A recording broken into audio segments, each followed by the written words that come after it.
Hello and welcome to Forever Sports. Very worrying news out of the Springbok camp with the revealing of four key players injured ahead of the now big grudge match clash this weekend down in Cape Town. We've had a very interesting last hour. Rassie Erasmus has fronted the media.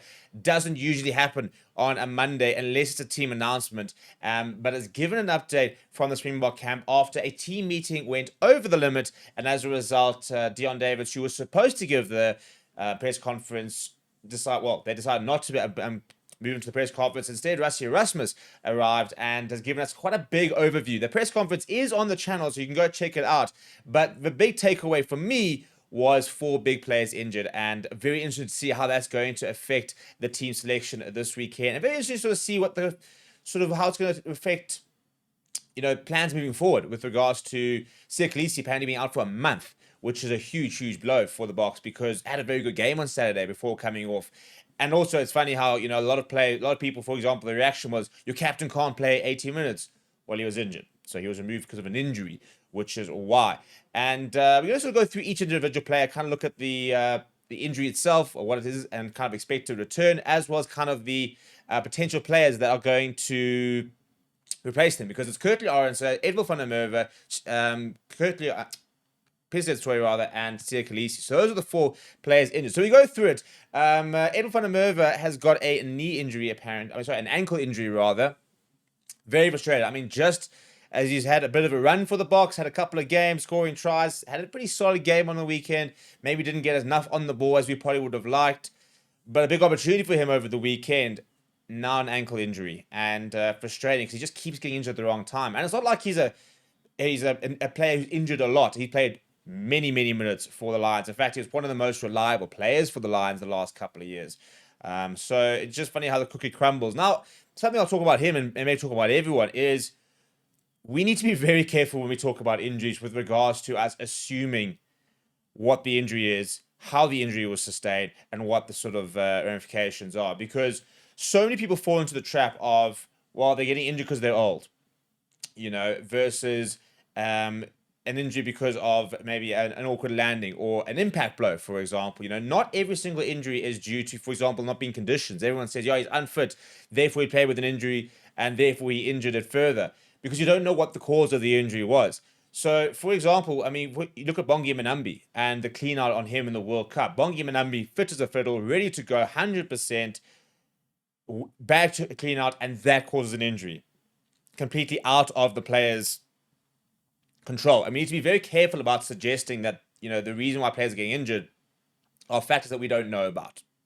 If we're seeing players pulling hamstrings, for example, muscular injuries are generally more a sign of either conditioning or else fatigue, for example, and then potentially not being 100%. So muscular issues are usually far more sort of easy to put on coaches, for example. Maybe should have been playing a player or player himself, or maybe he's not quite fit enough.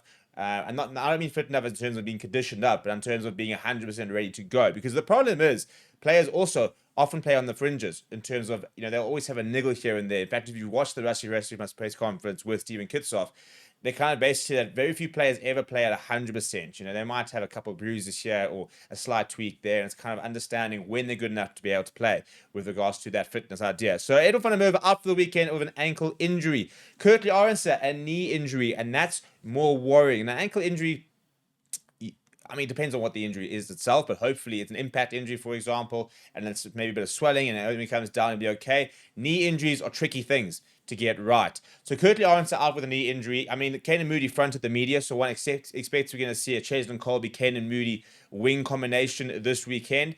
I didn't think it was Kurtley Arendse's best game, so I was going to be interested to see if he was going to get the call up anyway for this weekend, but he is out with a knee injury and will not feature. Pierre Toy, concussion. Once again, we talk about, impact injuries. Well, concussion is an impact injury. So not available for this week. The good news is there is a week break after this ahead of the All Blacks. So he should, as long as it's nothing too serious, he should be available to take on the All Blacks in just over 2.5 weeks' time. And so that's reassuring. There's no muscular issues. It's a concussion. Therefore, he's going to be stood down for this week.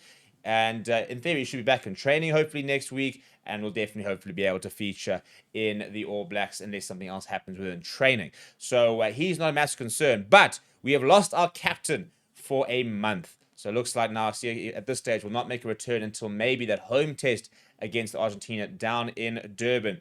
This is quite a concerning injury because when you get to sort of Sekulisi's age, he's had a knee injury before. We're not sure if it's the same knee. Again, you've got to be careful about speculating. And this is why I'm saying it, because now, I suppose to a certain degree, we're also speculating. But this is why we've got to be very careful about it, because we're not sure which knee it is. We haven't been told which knee it is. If it is the same knee that he injured, and he's had a couple of issues with that, obviously, when he had to have the surgery and kind of came back for 2023. If it's the same knee and a similar injury, that's where there can be a bit of worry. If it's the same knee, new fresh injury, for example, well, depending on the severity, then you kind of have to, it either is a worry or it's not a massive worry. The fact that it's 4 weeks probably indicates it's not that serious. Knee injuries, as soon as they're serious, you're looking at months away.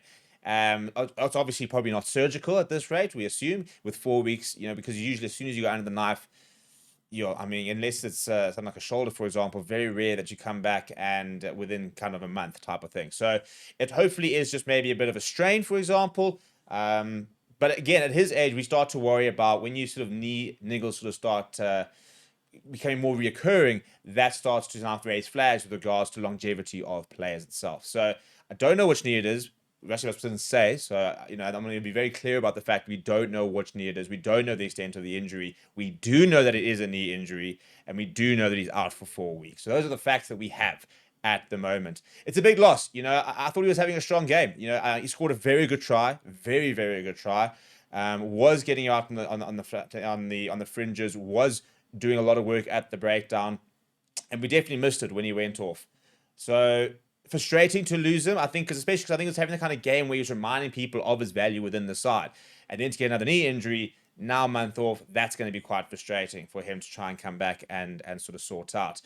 It does open the door, though, and this is what's going to be interesting about the team selection. We're going to have to have 2 new wings this weekend, for example, which we probably were going to have at least 1 new wing, but now we're going to have 2 new wings, and we're going to have at least 2 new players in that loose trio. Marco Verstappen probably set to keep the number 6. But all of a sudden, you've got opportunities for a Jean-Luc Deprez to potentially feature in the number 7 or 8 jersey. Is Kwaka Smith going to potentially start this weekend? Could we see Kubis Visa at 8? Are we going to see maybe a Franco Mostert or a Ruan Nokia at 7? These are some of the interesting sort of selection conundrums now that we have, and they haven't called anybody in. They've announced the team, so it's not like a Vincent Tuka, for example, is going to be parachuted into the squad and going to be named in the side. They've named the team internally, and it is come from the current squad that they do have. So not good news for very key players for the Boks, and I think I'm most frustrated at Everfun and Merv, because I think, especially with the Kurt Lawrence injury, this could be an opportunity for him to really put his name on the map. What sort of changes would you make? Let me know down in the comments below. Smash the like on the video. Subscribe to the channel as well. Thank you very much for watching. My name is Steve. I'll chat to you soon.